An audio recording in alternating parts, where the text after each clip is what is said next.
Alright, Doom Patrollers, we are back for the penultimate episode of Doom Patrol Season 4. It's all coming to a close, less than a week away from the end of Doom Patrol. Not only Season 4, but the series as a whole, which of course is really sad, but it's also kind of bittersweet because, I think these characters have gone on such a journey. They've gone through so much pain. I'm so happy that they're finally going to get some closure here. And this is what this episode was really about, was kind of closure for a lot of these characters. And just, it shows how far these characters have come from when we were first introduced to them, most of them 4 seasons ago. Each and every single one of them, except obviously Rita, who wasn't in this episode, they go through such a journey in this one right here, episode 11, and I cannot wait to talk about it. So guys, of course, major spoiler warning, if you haven't seen the episode yet, go check it out on Max. Again, Doom Patrol Season 4, episode 11, and this is called Portal Patrol. So, this episode begins where we left off. Of course, Isabel kind of thrust our Doom Patrollers into a portal, and we find out this portal is kind of, it's like a vortex within time. So they're basically just floating in time. You see a dinosaur flying around there. It's kind of crazy. But Keeg actually kind of goes out and explores on his own and is able to discover kind of what's going on, and then injects himself into Cyborg and hacks into his system, and then brings up this whole display.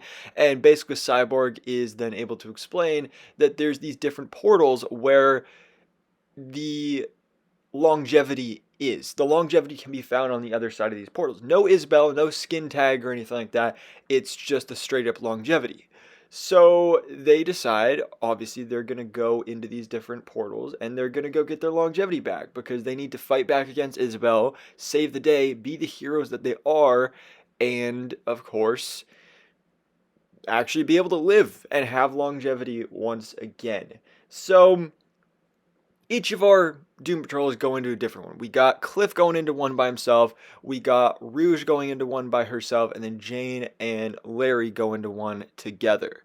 So let's talk about Rouge first. So Rouge is interesting here because she goes into the ant farm in 1949. So very coincidentally, each of these characters go into a very specific timeline that fits them very, very specifically.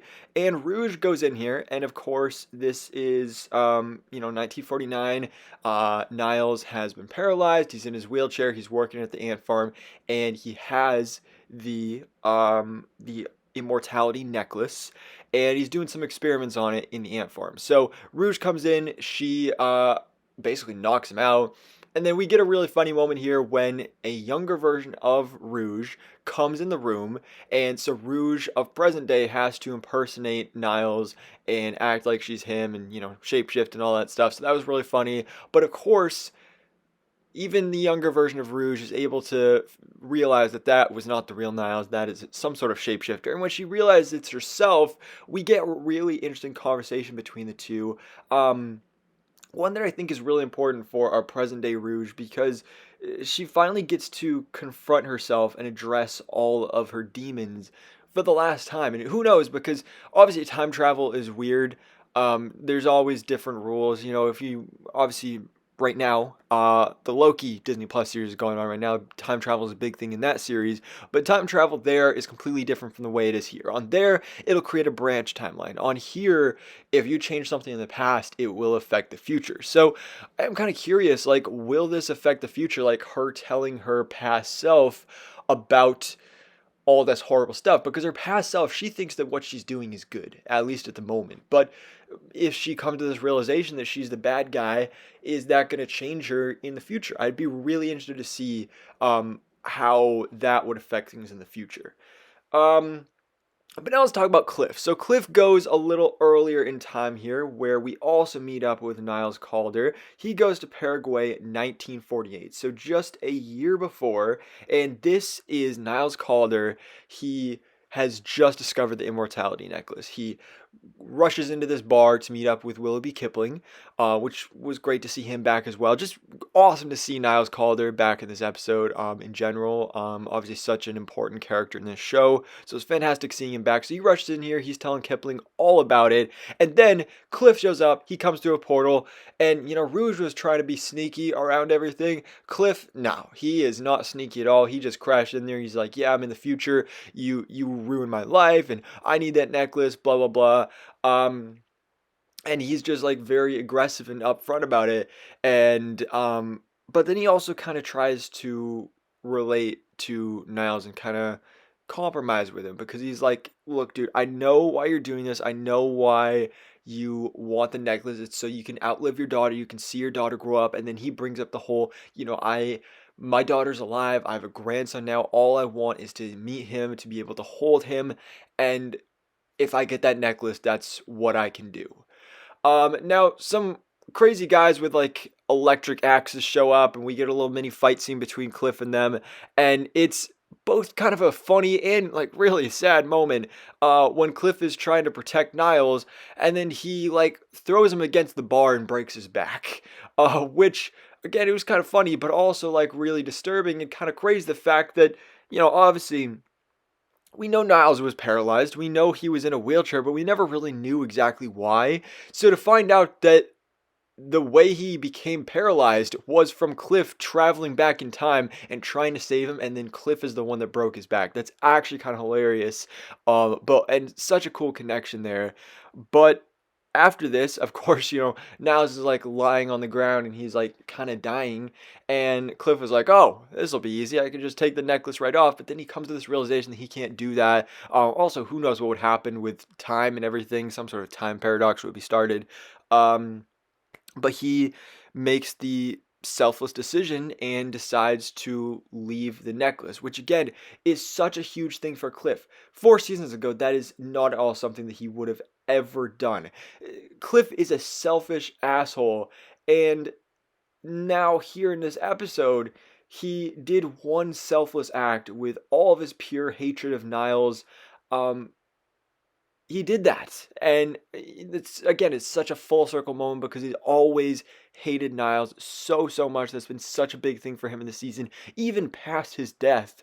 So I really enjoyed seeing that element of this episode. Now, like I said, both Larry and Jane go into the same portal, but they end up splitting up. So Larry actually ends up finding the past version of himself, and he gets to talk to Negative Man, kind of his former negative spirit. And Keeg is also involved in the conversation, of course, as well.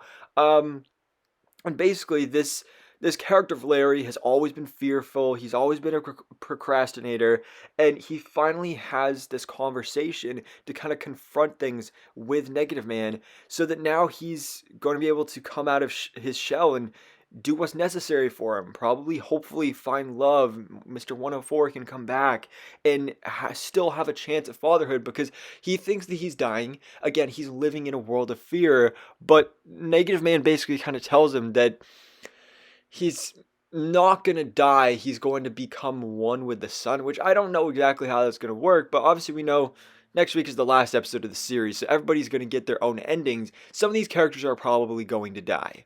I think Cliff will die, and I think maybe Jane will die as well.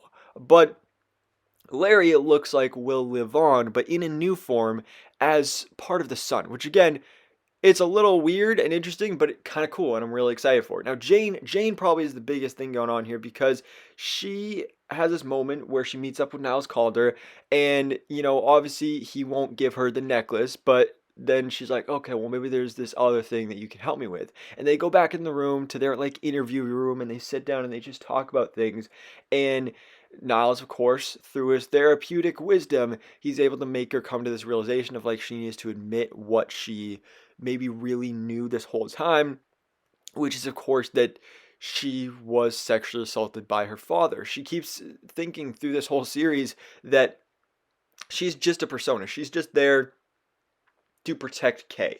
And Kay is the one that suffered through that. But really, that moment of complete, utter disgustingness is what birthed the different personas in the first place. So really, they were all there together. They experienced this terrible moment together. And so when she finally admits that, that is then when the puzzle appears, and basically we get the final puzzle piece. She puts it in. It all changes all these pretty colors. She is then brought into the underground onto the little train. The underground is falling apart, but all of the personas are back. It's this beautiful moment where they're just all happy together and smiling. And Kay says that they're going to this new place that she's been working on building. So the underground is no more, but they are now going to a place of something better, which is really great and really beautiful. And then, of course, when all of our characters do get sucked back to where Cyborg is, she basically says that she's all of the personas now. She's all of us, and she is now Kaleidoscope, which I don't know exactly what that means. There is a DC Comics character named Kaleidoscope, but she's completely different and separate from what Crazy Jane is. But what I do know is that this is just a perfect ending for Jane, is that she is now finally whole. I think that is absolutely beautiful. And now finally we do also have Cyborg, who Cyborg stays outside of there because obviously he doesn't need longevity. But he ends up sending an SOS accidentally, but to the future version of Derek, his best friend, who has this robotics club. And we find out that there's also a future version of Cyborg there as well. So we also kind of get some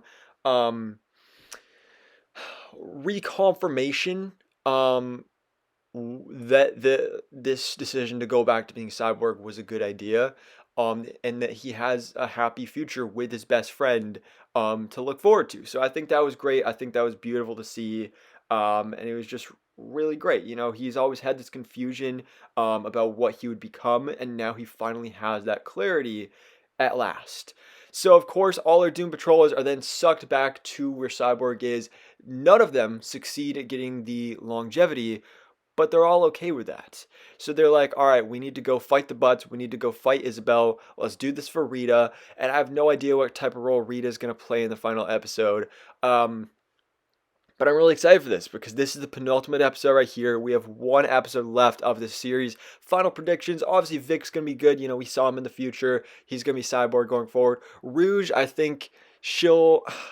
I've been thinking that like maybe she could make some sort of sacrifice, but I don't know if she will. I could see it as a possibility. I think Cliff, out of anybody, is the most likely to make a sacrifice. I'm hoping he'll finally get to see Rory and be able to hold him in his arms and everything. I don't know if that'll happen, but Cliff and Jane specifically, I'm worried about dying because they both... Neither one of them have the longevity, so they're both dying anyway. Jane now finally has this happy ending. Cliff has, you know, kind of come full circle. He's become a changed man, and they're both dying. Larry, of course, is also dying as well, along with Rita. Larry, but we know he's going to become part of the Sun, so he'll survive in a way. Rita, I have no idea about her, but these characters are going to die, and we are getting the end of the Doom Patrol. I mean, for all we know, it could be like in the Doom Patrol comics where all of them die. Who knows? That could be a total possibility as well, but as long as they go out together. So anyways, guys, again, another fantastic episode. I cannot wait for next week. Let me know your thoughts in the comments below. What did you think about this penultimate episode of Doom Patrol Season 4? Let me know your thoughts, theories, and predictions for the final episode of the series in the comments below. And thanks for watching. Please drop a like if you enjoyed this video and hit the subscribe button so I keep it up to date on everything goes on in the DC life.